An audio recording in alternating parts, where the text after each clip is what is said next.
I was talking with someone recently, and they mentioned a story in their life where they could tell every detail of it to me. And, well, it was his version of it, but as it was as real to him now as it was to them then, or maybe even more so. And under the shame of that event, he hid behind it. It had cast its shadow for a very, very long time, and he had been hiding under it.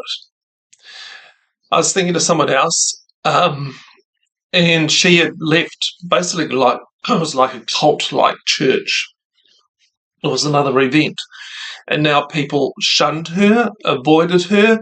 She wasn't invited to family events. Even her mother, when she saw her walking along the road, would cross to the other side of the road just to avoid her. It was an action of shame, a casting of a shadow. It was a controlling, shunning, excommunication, an estrangement. And this shadow was hanging over her. And oh, yes, they believed in yesterday. And I think of that Beatles song, "There's a shadow hanging over me." Yeah, now I need a place to hide away. Oh, I believe in yesterday. Light moves incredibly fast.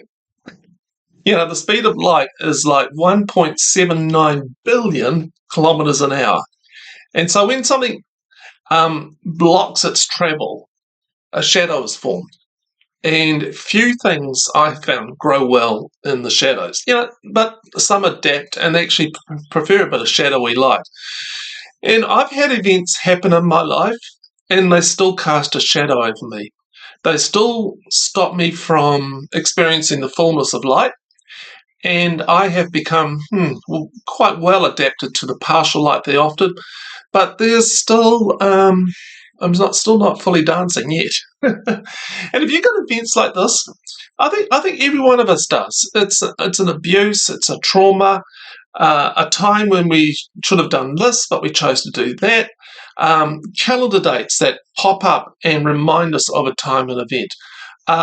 Places we might see or go to, and they just trigger something. Sometimes people and entire cultures keep the event live and present. And some events just cling to our brains like limpets on a rock. Do you experience that? The question is, who will meet the one hiding in the shadow of a past event? And I think of someone who did something incredibly rash. He actually killed somebody, and then he just ran for dear life into a desert of shadows. And I think Moses may well have said, "They won't find me here." And here's the passage from Exodus. One day after Moses had grown up, he went out to his people and saw their forced labor. So this is the time when the people of Israel were being enslaved by the Egyptians, and Moses had grown up in the courts of Pharaoh. So he went out to see his family. And he saw an Egyptian beating a Hebrew, one of his kinsfolk. He looked this way and he looked that way, and seeing no one, he killed the Egyptian and hid him in the sand. Then he went out the next day and he saw two Hebrews fighting, and he said to one who was in the wrong, "Why do you strike your fellow Hebrew?" And he answered, "Who made you a ruler and judge over us? Do you remember to kill me as you killed the Egyptian?" Then Moses was afraid and thought, surely the thing is known, what he'd done. People know what he did. And when Pharaoh heard of it, he sought to kill Moses. But Moses fled from Pharaoh. He settled in the land of Midian, which is in the desert, and he sat down by a well. And Moses spent about 40 years, they reckon, in that desert. And I can imagine this shadow of a reckless, youthful event kept him in hiding. We all have events, and do they keep us in a kind of shadow? But God met him in the desert. God met him where he was, in the shadow of the event. And God meets us where we are, not where we think we have to be. And has an event ever dominated your life? Has a shadow been cast over you?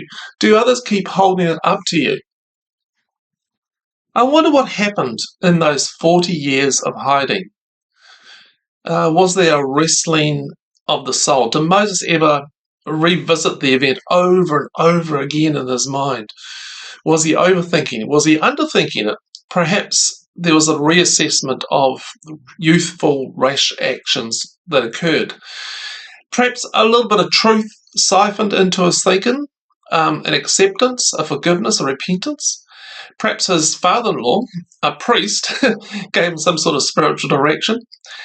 Our lives, our life events need to be reassessed and talked through with wiser and older and wiser souls. We need safe others to venture into our shadowy places. People who won't try to fix us, advise us, save us, or set us straight.